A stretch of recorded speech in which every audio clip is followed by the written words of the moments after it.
Alright, hello everyone. Today it is currently April 16th. Going to continue on with the units. I'm adding the trade routes unit back into it. Turns out I need to cover all the SOL materials because I'm a slave to the system, but I'll make this one short, sweet, simple, to the point. This one is trade routes, Japan, a little bit of China, and African kingdoms. With the class being mostly Eurocentric, we mostly just gloss over this. I'd like to spend more time on this, but I don't want to focus on it, especially since we're no longer in the classroom. But for this one, we're going to talk about trade routes. And trade routes are very important because through back before you have transportation that can travel continents and preservatives and things that made trade easy, the only way to get things that you can't produce on your own is through trade. And the reason why people trade is because they want crap that they can't get at home. And in today's world, if you want something, even if it's made in another country or if it's a seasonal fruit or vegetable or even things like meat, you just can go to the grocery store, trucks bring them in. You can order things on Amazon and they bring them to your door. And it's the same idea, except it's not as efficient back then. So, for instance, if you're living in Europe, which would be over here, you would probably want things that come from over here. But a lot of the things that are traded over here in Arabia don't actually come from Arabia, they come from India and China. They During this time, the Middle East is just like the middleman of European and Asiatic trade.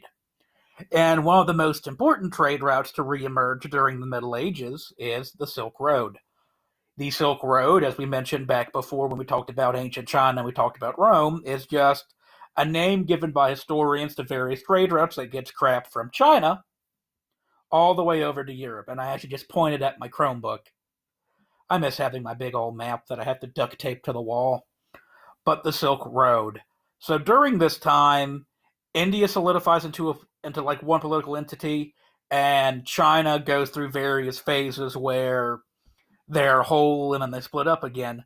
But when those two countries are unified, trade is easily able to get across borders because people don't have to worry about soldiers or bandits taking their stuff.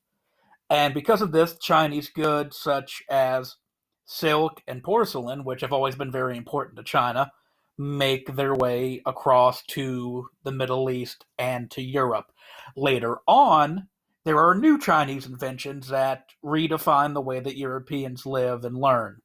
One of those is paper. The Chinese wind up inventing pulp paper, the same paper that we use in our classrooms, and the same paper they make down in Covington at the paper mill. And also, the Chinese are still bent on trying to live forever through mercury-based experiments, and someone accidentally invents gunpowder, so gunpowder eventually makes its way over to Europe. And they travel along the Silk Road, and the Silk Road can go by land or by sea.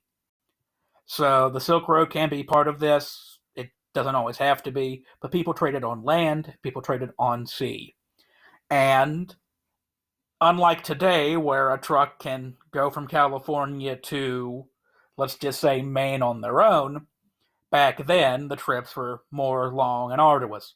Uh, they take a long time. You're traveling by foot, you're traveling by cart, or you're traveling by boat.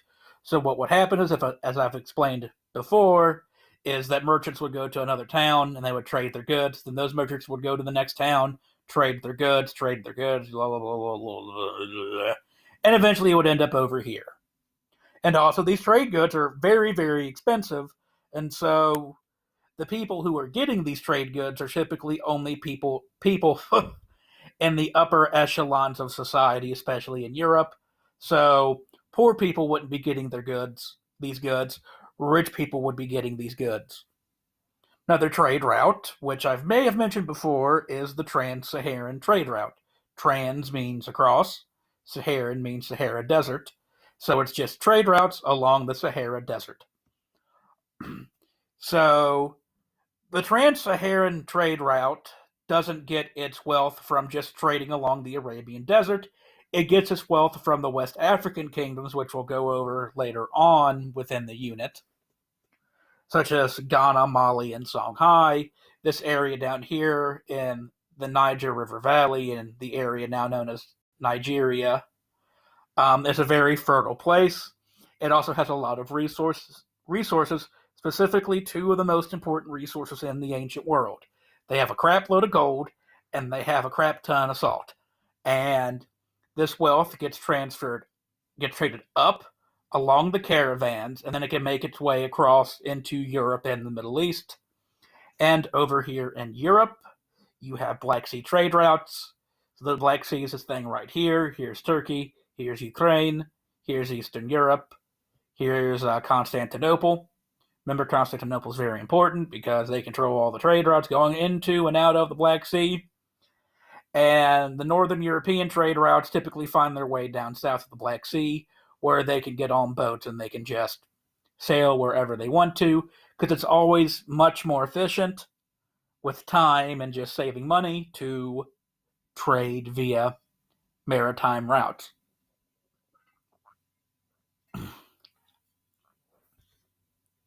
Where was I? More trade routes.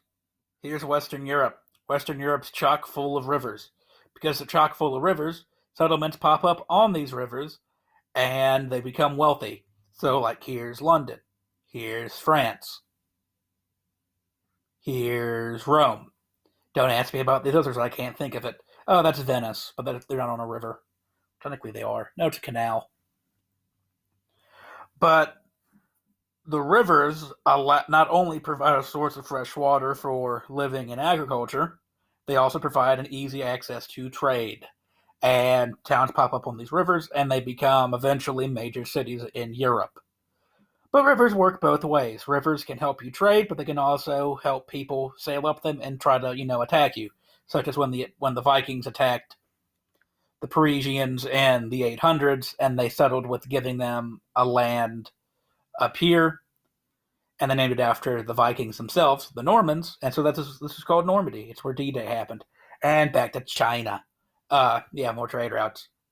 But pretty much people trade things, and when people trade things, it spreads ideas along with the goods. Some of these are religion, some of these are just technological advancements. Trade routes. Yay, I'm so happy about trade routes. I love them so much. West Africa trades in gold. Gold's important. I'm not going to explain this to you. Now, in South India, and around India, and around the warmer tropical climates, you have spices. So, a lot of the spices that today we take for granted, such as pepper, cinnamon, nutmeg, anything like that, they require specific climates to grow. And a lot of these climates are in India and Southeast Asia. And the spices, they're just dried plants, so they actually last for a long time, so they're able to be traded. And food during the Middle Ages and before the Columbian Exchange, where stuff goes from the Americas to Europe and vice versa, the European diet and palate was very bland. Staple crops that we know today don't exist in Europe at this time. The Europeans, they don't have corn. Europeans don't have potatoes. The only spice that you'll probably be able to get in large quantities are either localized spices such as sage or mint, or usually even salt, but salt's used more to preserve food than it is to actually flavor it, because if you're a peasant or a serf in medieval Europe, then you're not going to be able to afford that much spice. So in South Asia, spice traders trade their stuff to the Middle East, they trade their stuff to Europe, and then European nobility is able to afford these spices, and demand goes up for it. Later on in the 1700s, when you have the invention of the joint stock trade company, such as the British East India Company or the VOC for the Dutch, these European powers actually go to war with local kingdoms in South Asia over control of the spice trade. Governments have literally been overthrown for nutmeg. But fun fact, I'm sure most of you know what fruitcake is. If you don't know what fruitcake is, it's this really strange dessert served around Christmas time that has like a bunch of cinnamon and nutmeg and weird spices and exotic fruits and all that. And the reason why it exists is because during the Middle Ages, um, the only time that peasants would really splurge on fancier foods would be during Catholic feast days. Catholic feast days are just holidays devoted to religious events within the Old and New Testament and days devoted to the Catholic saints. So, one of the most important ones for the medieval peasant would be Christmas. And the only time that people would really splurge on fancier food and spices and flavorings would be Christmas. So you have these foods that are chock full of all these random spices, and people would actually enjoy them back then because they wouldn't have the chance to really eat them that often. As I've said before, today we take flavorings for granted. More trade goods. India India has a good climate for cotton. They grow cotton. It gets transformed into textiles. Textiles is just manufactured cloth, and the manufactured cloth makes its way into Europe through the Middle East. Fun stuff. The Chinese, they've already had porcelain making or fine china, but eventually the people in Persia learn how to make china and they're able to export it on their own, and it brings them a good bit of money. And then in Northern Europe, like way Northern Europe, not like England, but like in Denmark and Scandinavia and Russia and the Baltic Sea region, you have the production of amber.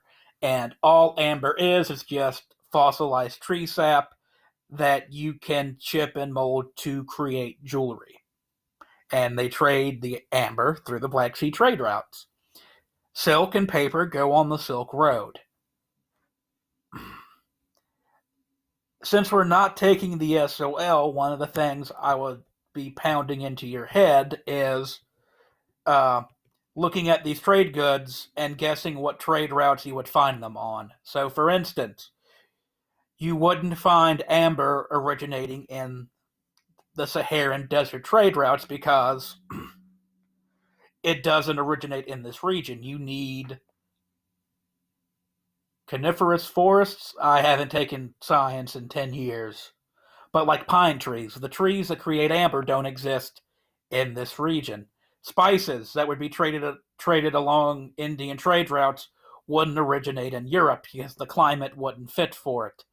Um, you wouldn't find a lot of gold traveling on Western European trade routes because Europe doesn't have humongous gold deposits. Yes, there are gold mines in Europe. People have found gold in Europe. You can still find gold in Europe, but it isn't known to have a lot of it. And you just need to realize that trade goods need to go along trade routes that actually coincide with the location that these things are created. The Chinese invent pulp paper. Pulp paper is very important because it's more sturdy and more reliable than what the Europeans had been writing on. What the Europeans had been writing on is they would take animal skins, they would cut the fur off, and then they would write on the tissues of the animal. And these are harder to get. They take more time to manufacture. They smell bad, and they're just not in huge quantities. The Chinese are able to move paper along the Silk Road and make its way into the Middle East, which makes its way into Europe. And paper is better because it's more stable and it lasts a little bit longer than papyrus, and it lasts a whole lot longer than animal skins. And the only reason why we still have papyrus records, papyrus being the paper-like material the Egyptians made, is because, it's the desert's full of sand. Paper's made out of wood. If you get wood wet, then it rots. Same thing like if you've gotten like your notebook wet and it does that weird thing where like the ink bleeds through and it gets all crumbled. Paper's not that sturdy. Also, new crops from India make their way into Europe, more specifically sugar. Later on during the age